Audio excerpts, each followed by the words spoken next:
মাশাআল্লাহ, জাযাকাল্লাহ। দোয়া ও সুন্নাত থেকে প্রশ্ন করব,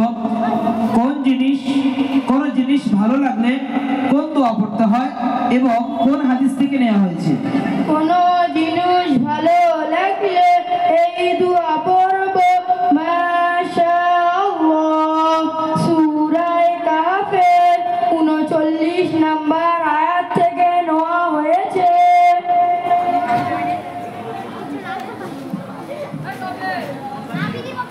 হাদিস নাম্বার 1। হাদিস নাম্বার 1, ঈমান সম্পর্কিত আদ-দীনুল ইসরুন, অর্থ দ্বীন খুব সহজ। হাদিস নাম্বার 2। হাদিস নাম্বার 2, ইবাদত সম্পর্কিত মিফতাহুল জান্নাতিস সালাহ, অর্থ নামাজ বেহেশতের চাবি। হাদিস নাম্বার 3। হাদিস নাম্বার 3, লেনদেন সম্পর্কিত মান ওয়াশা ফালাইসা মিন্না, অর্থ যে প্রতারণা করে সে আমাদের অর্থাৎ মুসলমানদের অন্তর্ভুক্ত নয়। হাদিস নাম্বার 4।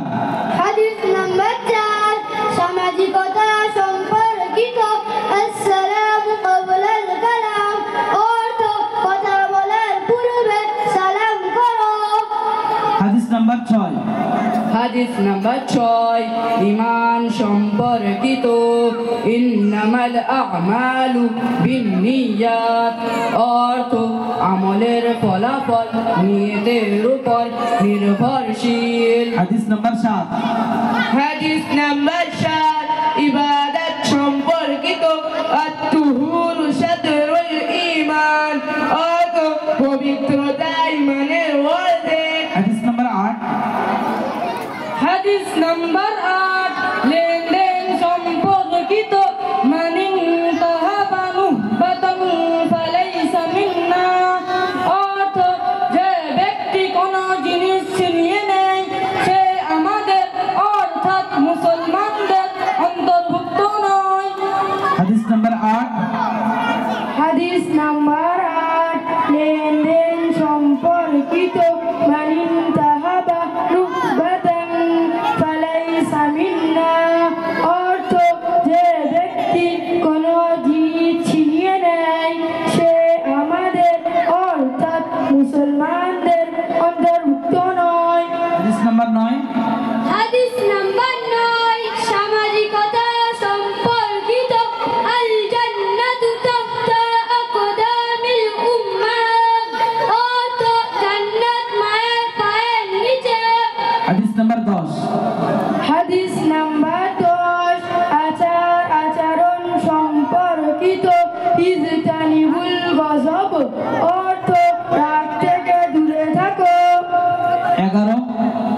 হাদিস নাম্বার 11, ঈমান সম্পর্কিত ইযা সাআলতা ফাসআলিল্লাহ, অর্থ যখন তুমি কিছু চাও আল্লাহর কাছেই চাও। 12। হাদিস নাম্বার 12, ইবাদত সম্পর্কিত আফজালুল আ'মালি ইনদাল্লাহিস সালাতু ফি আউয়ালি ওয়াক্তিহা, অর্থ আল্লাহর নিকট সবচেয়ে উৎকৃষ্ট আমল হলো প্রথম ওয়াক্তে নামাজ পড়া। 13। হাদিস নাম্বার 13, লেনদেন সম্পর্কিত তুবা লিমান তাবা কাসবুহ, অর্থ সুসংবাদ ওই ব্যক্তির জন্য যার উপার্জন হালাল। হাদিস নাম্বার 15। হাদিস নাম্বার 15, আচার আচরণ সম্পর্কিত লা ইয়াদখুলুল জান্নাতা নাম্মাম, অর্থ চগলখোর জান্নাতে প্রবেশ করবে না। আমাদের শিক্ষার্থীরা 1 থেকে 30 পর্যন্ত হাদিস এভাবেই আমাদের বাচ্চাদেরকে আমরা যদি জিজ্ঞাসা করি প্রতিটা প্রশ্নের উত্তর আমাদের ইনশাআল্লাহ পেশ করতে পারবেন। আমরা সময়ের জন্য বাকি প্রশ্নগুলো এখন যাচ্ছি না, বাকি হাদিসগুলো এখন জিজ্ঞাসা করছি না, বাকি অন্যান্য প্রশ্নের দিকে আমরা আগে বাড়ছি। হাদিস মুখস্থ করার প্রয়োজন কেন আছে? আল্লাহর রাসূল সাল্লাল্লাহু আলাইহি ওয়াসাল্লাম বলেছেন, যে ব্যক্তি আমার উম্মতের উপকারার্থে 40টি হাদিস মুখস্থ করবে তাকে কিয়ামতের দিন বলা হবে যে জান্নাতের যে দরজা দিয়ে ইচ্ছা প্রবেশ করো।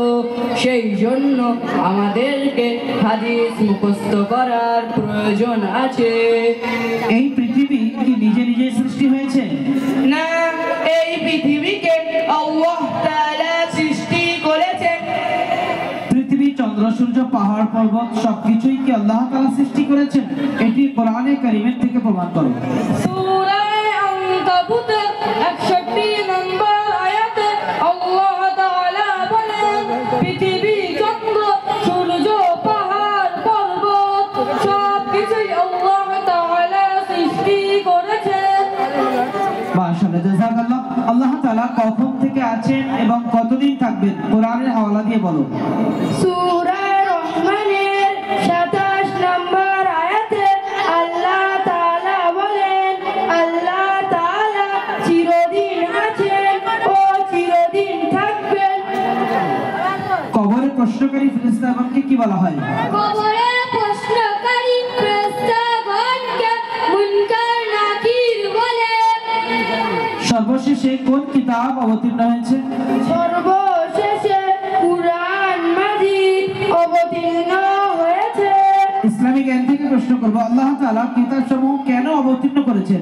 আল্লাহ তাআলা কিতাবসমূহ মানুষের হেদায়েতের জন্য অবতীর্ণ করেছেন। মাশাআল্লাহ। নবী সাল্লাল্লাহু আলাইহি ওয়াসাল্লাম শেষ অবস্থায় কি বলেছেন? নবী সাল্লাল্লাহু আলাইহি ওয়াসাল্লাম শেষ অবস্থায় বলেছিলেন, তোমরা নামাজ কখনো পরিত্যাগ করো না এবং দাস-দাসীদের সাথে সৎ ব্যবহার করো। আমাদের নবী সাল্লাল্লাহু আলাইহি ওয়াসাল্লামের শেষ হজকে কি বলা হয়? আমাদের নবী সাল্লাল্লাহু আলাইহি ওয়াসাল্লামের শেষ হজকে বিদায় হজ বলে। আমাদের নবী সাল্লাল্লাহু আলাইহি ওয়াসাল্লাম কবে রাজা বাদশার নামে চিঠি পাঠিয়েছিলেন? হুদাইবিয়ার সন্ধির ফলে যুদ্ধ বিরতিতে মুসলমানরা একটু প্রশান্তি অনুভব করলো। সেই সময় আমাদের নবী সাল্লাল্লাহু আলাইহি ওয়াসাল্লাম অনেক রাজা বাদশাহর নামে চিঠিপত্র লিখলেন এবং তাদেরকে ইসলামের দাওয়াত দিলেন। এই ম্যাচে পরীক্ষার ফলাফলে ফার্স্ট হয়েছে আলফাজ আলী।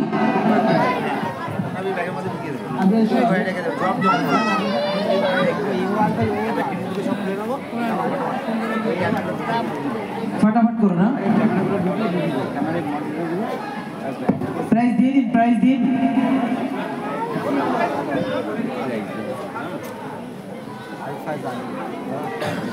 জাযাকাল্লাহু খাইরা। सेकंड महफूज, জাযাকাল্লাহু খাইরা। थर्ड अब्दुल अजीज,